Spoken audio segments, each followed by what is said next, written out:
Boa tarde, pessoal. Então, esse é o capítulo de hoje, capítulo 10, Bem-aventurados que são misericordiosos. Antes de fazer as correlações com os capítulos anterior e posterior, eu já vou diretamente ao assunto.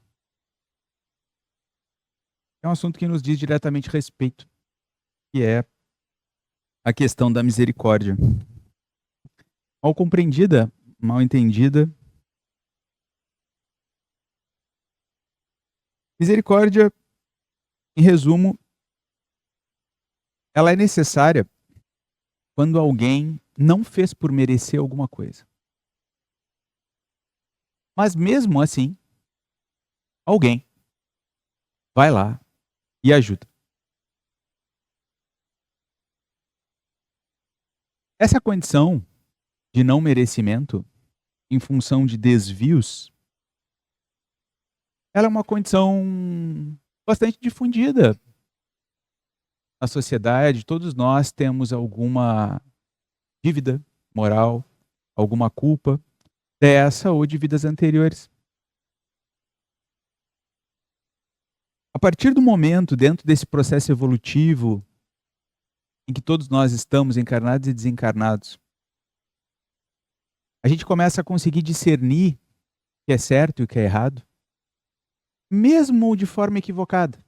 Mesmo que no início das nossas experiências a gente acredite que uma coisa errada está certa.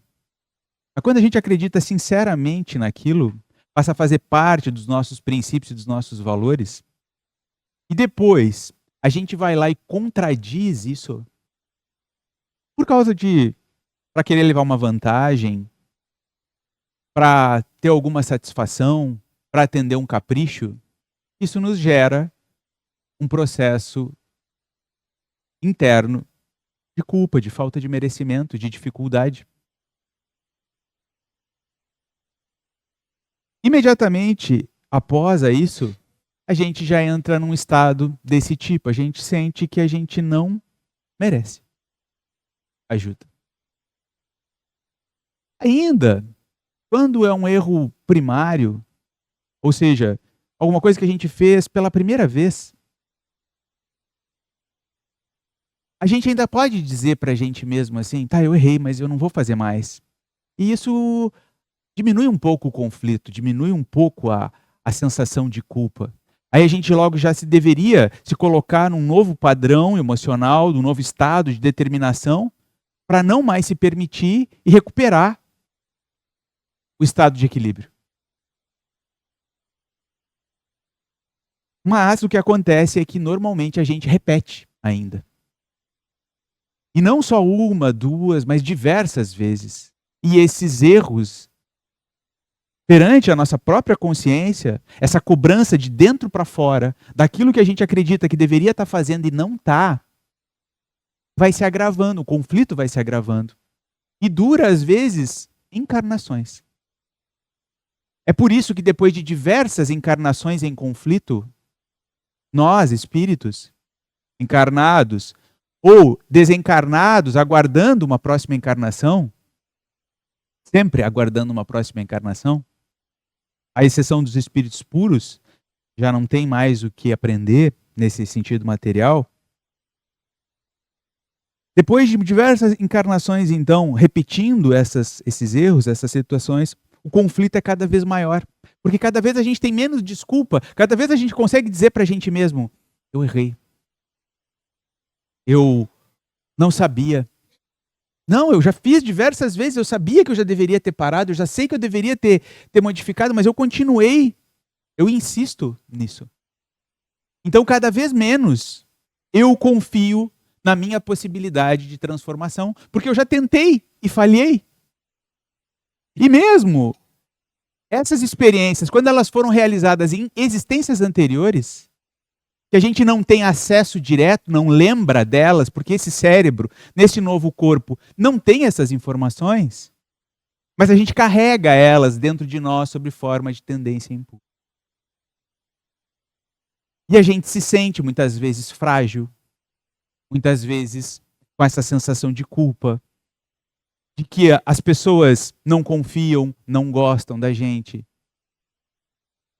De que a qualquer momento nós vamos ser traídos, nós vamos ser abandonados, porque outrora fomos nós que traímos e abandonamos. A gente tenta compensar essas coisas com um formato externo. Aí muitas vezes a gente se torna excessivamente duro, cobrador, arrogante. Tenta compensar por formatos. Então, já que eu não consigo ser uma pessoa assim, ou já que os outros não gostam de mim, então eu vou crescer muito materialmente, eu vou ter muito dinheiro, porque aí eu vou ser valorizado. Eu vou ter muita cultura, eu vou ter um status muito alto na minha profissão, eu vou ser reconhecido de alguma maneira, para valorizar, para ser valorizado. E para que eu mesmo consiga me valorizar. Já que lá dentro eu tenho essas culpas, esses processos. Engraçado que aí a gente está lá tentando compensar, se esforçando para ser alguém materialmente, para ser reconhecido pelos outros, para receber a aprovação dos outros, por causa dessas culpas profundas, que tem a ver com o nosso jeito de ser. E a gente continua se repetindo. Em vez de dar mais importância e mais atenção para essas coisas, que a gente deveria olhar assim, não, eu tenho isso, eu tenho essa fragilidade, eu tenho esse problema, eu me repito em tal situação, isso me faz mal. Toda vez que alguém vai lá e me provoca, eu reajo. Eu tenho reações assim de orgulho, de vaidade, de disputa, que compensam a minha baixa estima. Eu tento que os outros me valorizem dessa maneira. Em vez de eu reconhecer isso e comentar, então o que eu preciso fazer lá no meu interior para mudar isso, para desenvolver uma outra relação comigo mesmo, para que eu consiga me perdoar. Eu continuo lá nas minhas compensações. Tentando fingir que isso não existe. É compreensível, porque certamente é uma coisa difícil de se lidar. São dores, são tendências às vezes muito enraizadas, muito profundas. Então, como a gente já tentou e falhou, são coisas que às vezes nos causam vergonha, ou como são coisas que ainda a gente gosta muito, nos proporcionam muito prazer, a gente acaba escolhendo por não enfrentá-las. Mas o tempo todo que a gente não as enfrenta é o tempo que elas permanecem dentro de nós, produzindo conflitos e dificuldades. Isso se soma nas encarnações e produz estados emocionais doentios que afetam o organismo, a mente, o cérebro. E aí a gente tem doenças novas que antigamente não existiam. Olha a quantidade de doenças psicológicas, emocionais. O número de categorizações que vão surgindo todos os dias. Se criam palavras novas para definir estados mórbidos, doentios novos. Porque nós somos os mesmos espíritos reencarnando. E mesmo quando nós estamos no mundo espiritual, que achávamos, segundo as crenças que nos foram ensinadas erradamente, que aí a gente ia ou para o céu ou para o inferno. Na verdade, a gente morre e continua aqui com as mesmas ilusões, com os mesmos comportamentos, com os mesmos estados emocionais, sendo exatamente as mesmas criaturas, com os mesmos medos, os mesmos conflitos. Com uma diferença apenas. Enquanto encarnados, a gente pode ainda duvidar muitas vezes. Mas será que existe? Será que continua? Apesar de todas as demonstrações que podem ser obtidas, a gente muitas vezes ainda fica num campo de dúvida. Mas o desencarnado, mesmo desequilibrado, ele sabe que a vida continua. Porque agora ele morreu, o corpo dele morreu, mas ele continua vivo pensando com as mesmas características. E mesmo assim, ainda se dedica a permanecer como está. Tamanho é o grau de fixação que nós temos nos nossos comportamentos.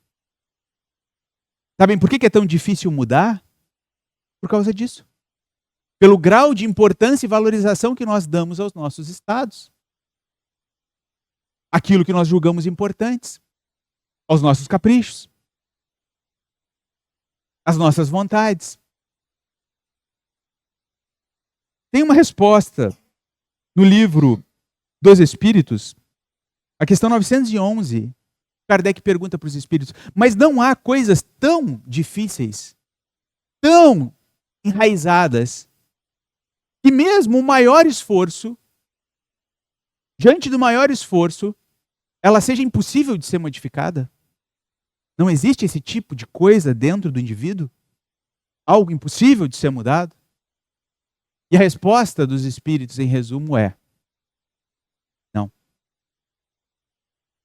Na verdade, quando o indivíduo escolhe acreditar que ele não consegue mudar alguma coisa, é porque ele ainda tem comprazimento nessa coisa, em função da sua inferioridade. Entendam que mudança não é instantânea. Aí a gente vai lá e lê essa pergunta e interpreta assim: então tá, então se eu quero, deu no instante seguinte, agora eu quero, acabou, passou, já não sinto mais nada, não tenho mais as reações, desapareceu de dentro de mim. Isso nunca vai acontecer. Porque também, dentro do livro dos Espíritos, explicando a vida, os Espíritos falam da lei de trabalho. E essa lei de trabalho não é só trabalho remunerado material. Mais importante que ele é esse trabalho que cabe a cada um de nós realizar dentro do próprio coração. Contra as suas tendências, aquilo que já consegue identificar que ele faz mal. Essa determinação, essa vontade é que sustenta a luta. E de luta em luta, de batalha em batalha, de circunstância em circunstância, com algumas vitórias, às vezes algumas derrotas, mas tendo a coragem de se levantar de novo e continuar, os estados emocionais vão lenta e gradualmente sendo transformados. Por isso que aqui no Evangelho segundo o Espiritismo tem uma definição a respeito de espíritas. E diz que quem é espírita, o verdadeiro espírita é aquele que luta incessantemente, ou seja, sem descanso, contra as suas más tendências e as suas más inclinações. Se ele luta contra as suas más tendências e as suas más inclinações, não é porque ele não tem. Porque se ele não tivesse, ele não precisa lutar. Não precisava lutar. Mas a condição que faz dele alguém merecedor, enganjado, nessas explicações da vida, é exatamente essa vontade incessante. Com todas as dificuldades. Então, esse é uma visão a respeito exatamente desse processo evolutivo que nós todos estamos. Nós passamos a acreditar, em função, muitas vezes, dessas distorções religiosas, que para nós não tem jeito. É cômodo, é verdade, muitas vezes acreditar que para nós não tem jeito, eu não consigo, para mim não dá, eu não vou me transformar. Aí eu posso continuar como eu sou, porque na verdade, se eu não vou conseguir. Então, tem uma parte de comodismo. Mas depois a gente paga um preço. Quando a gente já está cansado, quando a gente já se deu conta que está errado, a gente se acostumou tanto a acreditar que não teria jeito para a nossa transformação, que a gente não consegue acreditar nisso agora. Aí a gente acha, se sente condenado. Como se Deus tivesse nos abandonado e para nós não fosse haver solução. E aí é que entra o capítulo de hoje. Sempre há soluções. Então, muito mais do que uma concessão que se faça quando alguém vai lá e te faz alguma coisa e te agride, e tu vai lá e perdoa e desculpa essa pessoa, muito mais do que essa concessão que a gente acredita que faz naquele momento, a misericórdia é algo presente dentro da lei divina. Uma comparação. A gente está aqui encarnados no planeta. outros desencarnados no planeta, mas com baixo padrão evolutivo. O corpo espiritual ainda é muito denso, sofre atração gravitacional que nem o nosso corpo. Não houvesse atração gravitacional na direção da Terra, a gente flutuaria. Vocês notem que a gente está sempre sob essa ação. Ela não é ligada e desligada. Ela é uma lei. Tem uma lei gravitacional que foi estudada por alguns físicos, que na verdade só estudaram alguma coisa que existe. Eles não criaram a gravidade. A gravidade existe, ela está. Nós estamos sendo atraídos por ela nesse momento. Mas o que acontece? Além das leis materiais, físicas da gravidade, como a da gravidade, existem também outras, morais. E a misericórdia é uma delas. A gente está o tempo inteiro imerso nelas. É por isso que, mesmo depois de tantas encarnações que eu falei no início, repetindo erros, quando já tínhamos condição de entender que aquilo é errado e mesmo assim insistíamos, e ainda hoje insistimos, como a nossa diretora falou no início, surge um novo dia, uma nova oportunidade. Essa nova oportunidade nos convida a reavaliar a vida, a nos reavaliar e buscar uma estrutura nova. Buscar um comportamento novo.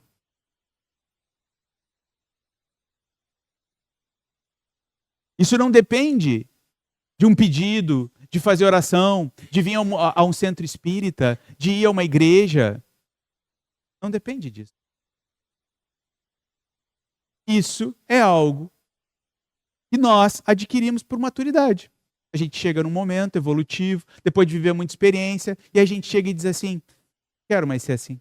Eu quero aprender outras coisas. Eu quero transformar determinadas coisas em mim. O que eu preciso fazer para fazer isso? Então eu começo a pensar e me esforçar e isso já está pronto. A possibilidade de fazer já existe. Mesmo que eu lá dentro, com essas distorções religiosas, eu acredite que não tem jeito, que eu vou para o inferno, que eu estou condenado, que Deus me abandonou, na prática, no que vem de Deus para nós não é assim. A oportunidade se encontra aqui.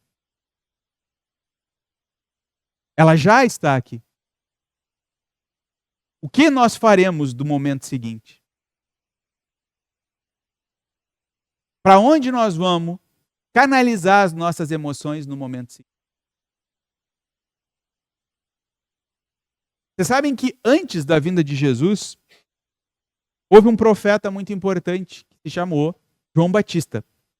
João Batista, ele falava muitas coisas. A proposta dele, a necessidade da vinda dele antes de Jesus, era justamente anunciar a vinda do Messias.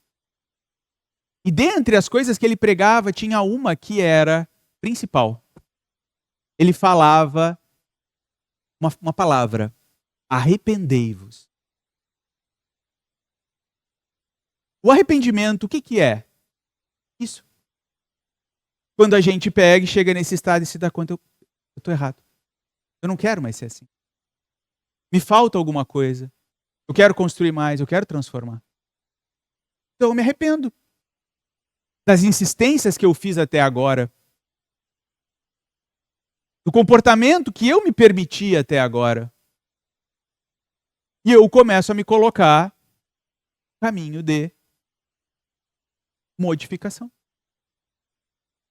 Então, o arrependimento, ele é exatamente esse momento que acontece dentro de nós. Nós já estamos dentro dele? Nós já amadurecemos? Ou nós ainda somos pessoas que, conforme essas velhas e adulteradas informações, acreditamos que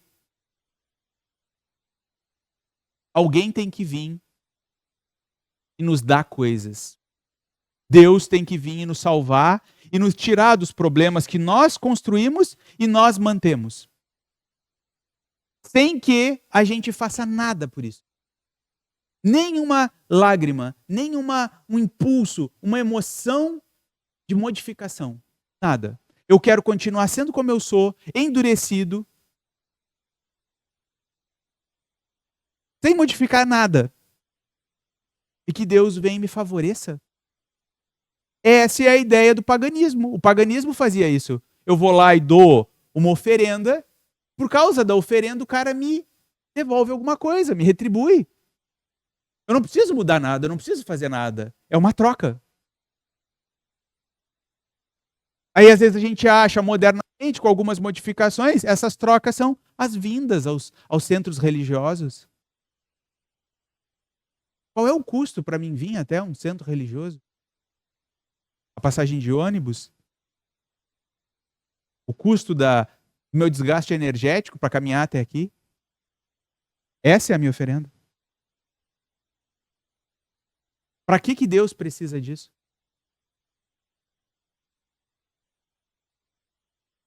Na verdade, ele precisa de alguma coisa que a gente possa oferecer se ele criou tudo?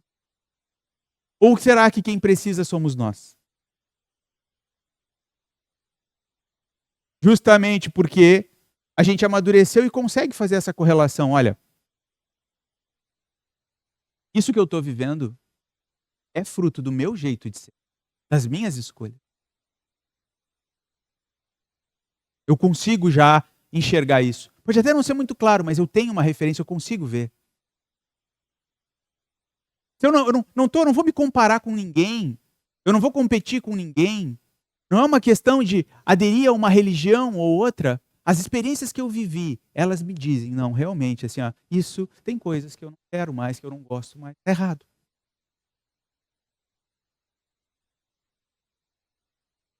Essa emoção é que precisa existir. Porque se ela não existir, eu continuo sendo. E como a lei é de ação e reação, tem uma frase espírita muito repetida no movimento espírita e mal compreendida, que diz que a semeadura é livre e a colheita é obrigatória. A gente semeia com as nossas ações. Elas caem nos terrenos que são os corações das outras pessoas, encarnadas e desencarnadas. E germinam. E se as plantações forem boas, elas geram equilíbrio e paz. E se elas forem ruins, elas geram desequilíbrio, agressões. Então, o que nós estamos semeando? O que nós temos semeado? Muitas vezes, esperando a modificação dos outros, justificando os nossos erros nos erros dos outros, a gente se mantém em erro por muito tempo. Isso, quando a gente não chega às raias do absurdo de quando as pessoas já estão lutando para fazer as coisas certas, para se modificar, mais do que nós, embora sendo imperfeitas, a gente procura erros e furos nos comportamentos delas para justificar os nossos erros. Porque se elas forem menos, então é como se nós tivéssemos menos obrigação de modificar. Elas que estão se esforçando, que estão se transformando e que demonstram a possibilidade, são os ícones representativos da possibilidade da mudança para pessoas comuns. E aí a gente ataca? Aí a gente procura erros para justificar os nossos erros? Vocês não acham, pensando, que isso é um absurdo? Mas isso acontece. Com uma frequência muito maior do que vocês possam imaginar. Muitas vezes os espíritos contrários, que são pessoas, atacam por causa disso. Querem destruir, querem agredir, querem criar conflitos, como está respondido também no Livro dos Espíritos, exatamente por causa disso. Porque como eles não conseguem, se sentem infelizes, incapazes, distantes, eles querem criar infelicidade nos demais. Porque assim eles se sentem menos distantes. Mas nós também fazemos isso. E é por isso que muitas vezes eles encontram acesso através dos nossos pensamentos. E lá nós nos pegamos avaliando as atitudes dos demais, em vez de avaliar as nossas. Tem uma parábola que Jesus fez exatamente porque esse comportamento é muito difundido dentro da humanidade. E certamente, acredito que a maioria de vocês já ouviu falar dele, que é a parábola da trave do argueiro. Que a gente consegue enxergar um pequeno argueiro, pequeno cisco no olho do nosso irmão, de alguém. Mas a gente não consegue ver a trave, o poste que fica na frente dos nossos olhos.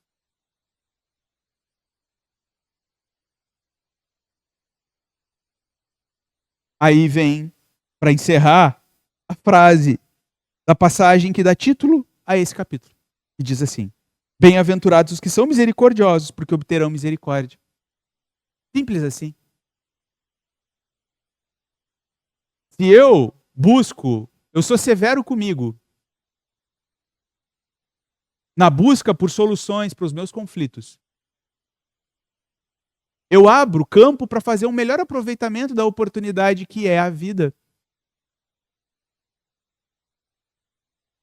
A misericórdia que nos dá a possibilidade de voltar a tentar no momento seguinte, de fazer diferente e modificar no momento. Agora, se eu sou excessivamente rígido com o outro e muito tolerante para comigo, eu tendo a permanecer no mesmo estado com os mesmos conflitos.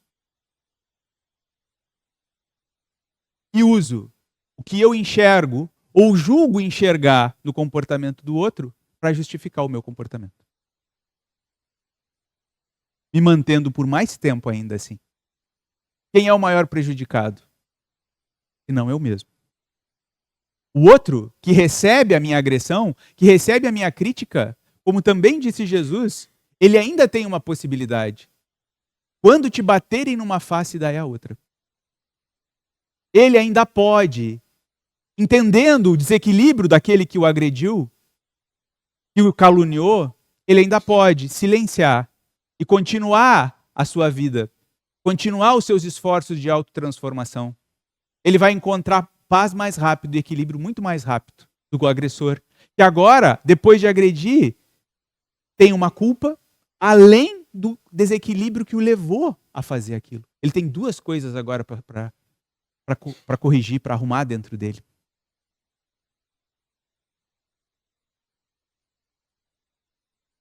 Então, vocês notem que tudo que Jesus ensinou, essas pequenas frases aqui que a gente usa para ilustrar o conteúdo, tudo é equilíbrio. É para ajudar a todos nós, espíritos encarnados e desencarnados, a nos equilibrarmos, a nos relacionarmos de forma diferente com a vida. Sem esperar que trocas resolvam, como eu já falei, esses conflitos internos.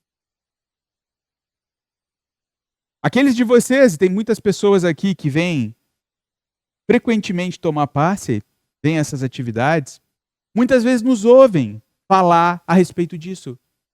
Que só tomar o passe não adianta. E as pessoas até interpretam assim que nós estamos desencorajando tomar passe. Não é para tomar passe. Não é essa a questão. Não é a questão do passe ou não passe. Se tu vai tomar ou se tu não vai tomar.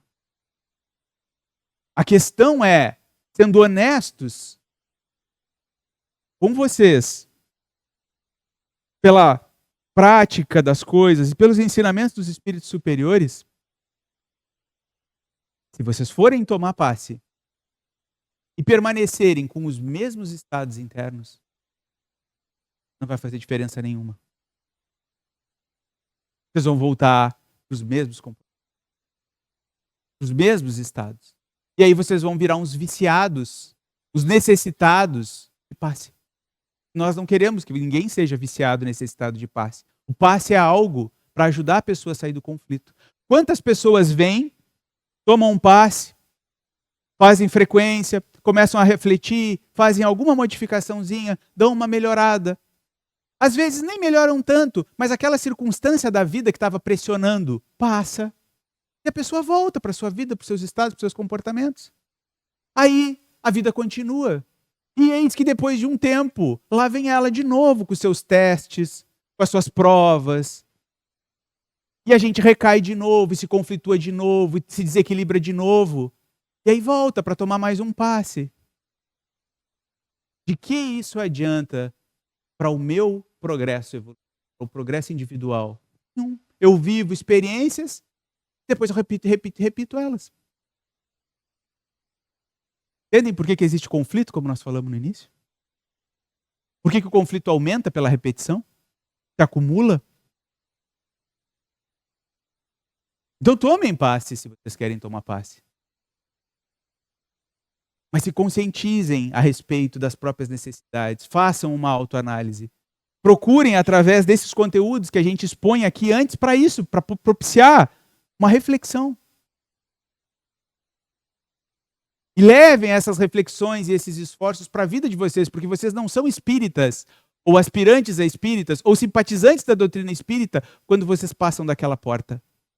Se vocês querem ser espíritas, isso significa se integrar com a vida, com essas leis que a doutrina espírita explica.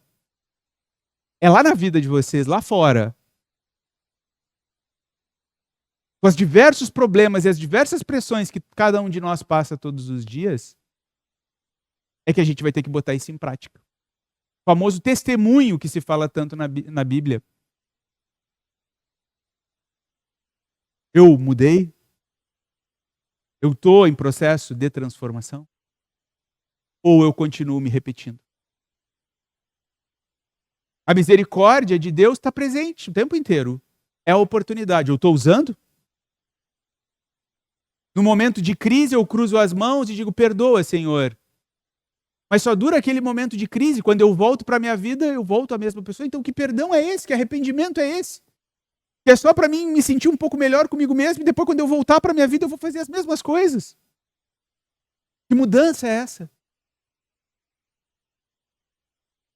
E aí eu quero ter consequências diferentes, resultados diferentes. Vocês não acham que é uma coisa ilógica, irracional?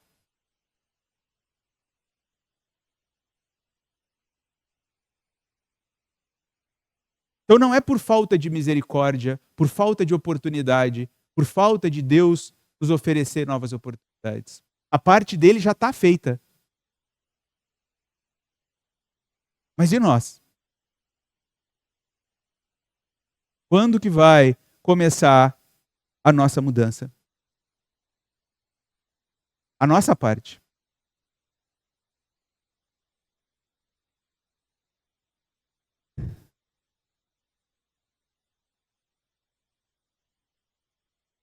Então, deixa essa reflexão e que a gente se encontre numa próxima oportunidade.